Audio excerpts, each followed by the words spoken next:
నమస్కారం. ఈగలైట్ ఛానల్కి స్వాగతం. విజయనగరం పట్టణం స్థానిక లంకాపట్నం 19వ డివిజన్ రౌతు వీధిలో టీడీపీ నాయకురాలు సోము మాధవి మరియు జిల్లా రెల్లి వాటి ఉపకులాల సంక్షేమ సంఘం అధ్యక్షులు మరియు టీడీపీ నాయకులు సోము మురళీమోహన్లు బాబూజీగా ప్రసిద్ధి చెందిన భారతదేశపు మొట్టమొదటి కేబినెట్ కార్మిక మంత్రి, స్వాతంత్ర ఉద్యమకారుడు, సంఘ సంస్కర్త, రాజకీయవేత్త అయిన డాక్టర్ బాబు జగజ్జీవన్ రామ్ 119వ జయంతోత్సవాలను ఘనంగా నిర్వహించారు. వారి ఆధ్వర్యంలో స్థానిక నాయకులు మరియు ప్రజలతో కలిసి డాక్టర్ జగజ్జీవన్ రామ్ చిత్రపటానికి పూలమాల వేసి ఘనంగా నివాళులర్పించారు. జోహార్ బాబు జగజ్జీవన్ రామ్ గారికి, జోహార్ బాబు జగజ్జీవన్ రామ్ గారికి, జోహార్ బాబు జగజ్జీవన్ రామ్ గారికి. ఈ సందర్భంగా సోము మురళీమోహన్ మీడియాతో మాట్లాడుతూ, భారతదేశంలోనే అన్ని రాష్ట్రాల్లోనే, జిల్లాలోనే, గ్రామాల్లోనే, వార్డుల్లోనే, కార్పొరేషన్లోనే డాక్టర్ బాబు జగజ్జీవన్ రామ్ గారు జయంతి కార్యక్రమం ఒక పండుగలా జరుపుకుంటున్నారు. అయితే మన లంకాపట్నం 12 డివిజన్లోనే డాక్టర్ బాబు జగజ్జీవన్ రామ్ జయంతి అనేది ఒక పండుగలా మన తెలుగుదేశం కార్యకర్తలు, తెలుగుదేశం నాయకులు, ప్రజలు కలిపి పండుగలా జరుపుకుంటున్నాము.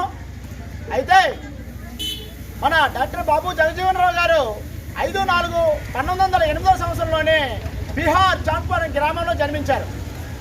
అయితే 1912 సంవత్సరంలోనే 1920 సంవత్సరంలోనే డాక్టర్ బాబు జగజ్జీవన్ రామ్ గారు పాఠశాల విద్య, ప్రాథమిక విద్య పూర్తి చేశారు.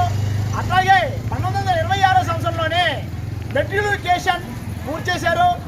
అట్లాగే 1937 సంవత్సరంలోనే మన డాక్టర్ బాబు జగజ్జీవన్ రామ్ గారు కోల్కతా యూనివర్సిటీలోనే బిఎస్సి పూర్తి చేయడం జరిగింది. అట్లాగే మన డాక్టర్ బాబు జగజ్జీవన్ రామ్ గారు స్వతంత్ర సమరయోధుడు మరియు సంఘ సంస్కర్త. బ్రిటిష్ పాలనలోనే ఎస్సీ, ఎస్టీ, బీసీ, మైనార్టీ వర్గాలు, క్రైస్తవ సోదరులు, ముస్లిం సోదరులు హక్కుల గురుండి మరియు భారతదేశ ప్రజల హక్కుల గురుండి పోరాటం చేస్తే బ్రిటిష్ వాళ్ళు ఆయన్ని జైల్లో పెట్టి కఠినంగా శిక్షించారు. అయితే 1950 సంవత్సరంలోనే పార్లమెంట్లోనే రాజ్యసభ సభ్యులుగా పనిచేశారు. 1977 సంవత్సరంలోనే ఇండో పాకిస్తాన్ యుద్ధంలోనే రక్షణ మంత్రిగా పనిచేసి ఆయన ఆ యుద్ధాన్ని జయం కల్పించారు.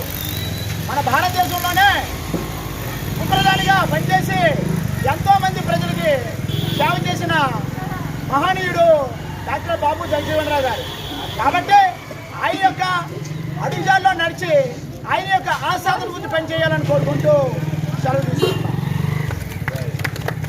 అనంతరం గత నెల ప్రమాదవశాత్తు గ్యాస్ సిలిండర్ పేలిన ఘటనలో చనిపోయిన కీర్తిశేషులు ధోనిపూడి భవానీ చిత్రపటానికి పూలమాల వేసి నివాళులర్పించారు. అనాథలైన ఆమె కుమారులకు బస్తా బియ్యాన్ని, దుప్పట్లను, వస్త్రాలను అందజేశారు. వారికి ఎటువంటి అవసరం వచ్చినా అన్ని విధాలుగా సహాయ సహకారాలు అందిస్తామని భరోసానిచ్చారు.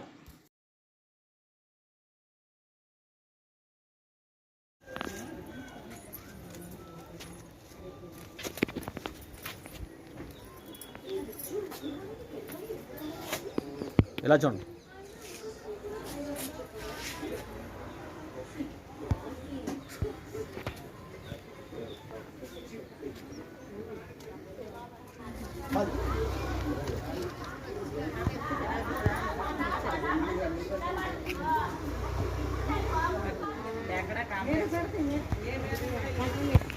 ఇలా చూడండి, చూడండి.